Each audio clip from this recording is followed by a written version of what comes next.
So hello everyone, Abhinav this side. तो आज मैं आपको इस वीडियो में बताने वाला हूं कि आपको जोसा काउंसलिंग या फिर सीसैप काउंसलिंग में ऑनलाइन रिपोर्टिंग के टाइम आपको कौन कौन सा डॉक्यूमेंट रिक्वायर्ड होगा। अगर आपके पास वो प्रॉपर डॉक्यूमेंट नहीं है तो आपकी सीट डायरेक्ट कैंसिल कर दी जाती है, या फिर अगर आपके पास ओबीसी नहीं है या फिर मतलब कि कैटेगरी सर्टिफिकेट नहीं है तो सीधे आपको उठा के जनरल में डाल दिया जाता है। तो आज मैं आप लोगों को बताऊंगा कि कौन कौन से डॉक्यूमेंट रिक्वायर्ड है। पहले नंबर पे आता है आपका आधार कार्ड, जो कि जिसमें आपका 10th और 12 में जो नेम है, जो मदर और फादर का नेम है, डेट ऑफ बर्थ है, वो सब सेम होना चाहिए। सेकंड नंबर पे आता है आपका 10th 12 का मार्कशीट, और थर्ड नंबर पे आता है पासिंग सर्टिफिकेट। सीबीएसई वाले बच्चे को मार्कशीट और पासिंग सर्टिफिकेट एक ही में मिलता है, पर अदर स्टेट बोर्ड के रूल अलग अलग हैं। तो आप अपना पता कर लेना कि आपका पासिंग सर्टिफिकेट उसी मार्कशीट में है या फिर अलग से मिला है, ठीक है। उसके बाद फोर्थ नंबर पे आता है आपका जेईई मेंस का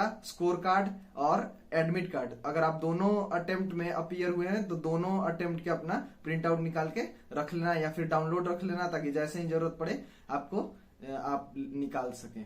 और उसके बाद आता है आपका मेडिकल सर्टिफिकेट, जो कि गवर्नमेंट हॉस्पिटल से बना रहे तो बहुत अच्छा है, और अगर गवर्नमेंट हॉस्पिटल में नहीं बन पाता है तो आप प्राइवेट डॉक्टर से भी बनवा सकते हैं, पर उसका प्रॉपर वहां पे साइन चाहिए, या फिर उस सारा मेजरमेंट सही और सारा जो जांच होगा वो सब सही होना चाहिए।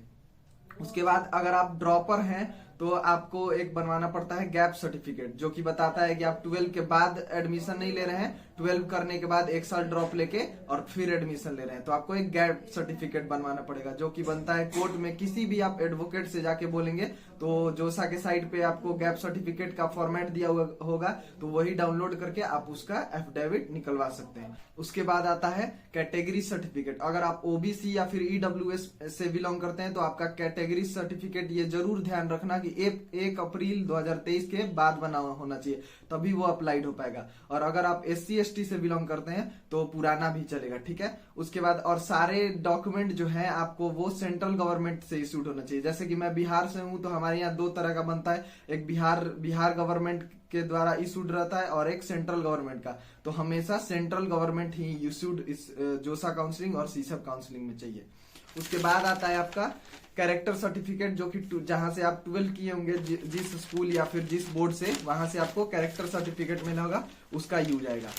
उसके बाद आता है आपका इनकम सर्टिफिकेट। उसके बाद आता है स्टेट ऑफ एलिजिबिलिटी, या फिर हम हिंदी में बोले तो निवास जिसे बोलते हैं, जो कि एनआईटीज में जब आपका होम स्टेट कोटा अप्लाइड होगा तो उसके लिए जरूरत होगा, तो वो जरूर बनवा के रख लेना। और अगर आप ओबीसी एनसीएल नॉन क्रीमिलियर से बिलोंग करते हैं तो उसका सर्टिफिकेट भी आपको एसडीओ लेवल तक होना चाहिए, तभी वो आपका अप्लाइड हो पाएगा, ठीक है। और ये हो गया इतने सारे डॉक्यूमेंट जो कि आपको जोसा काउंसलिंग स्टार्ट होने से पहले तक रेडी रखना है, ठीक है, ताकि जैसे ही आपका नेम उस जोसा काउंसलिंग के राउंड में आए, कोई एनआईटीज या फिर जो भी कॉलेज आपको अलॉट हो, तो आप जाके ऑनलाइन रिपोर्टिंग में वो दिखा सके, ठीक है। इसके अलावा अगर आपको कोई डाउट है तो आप मेरे से कमेंट में जरूर पूछ सकते हैं, ठीक है।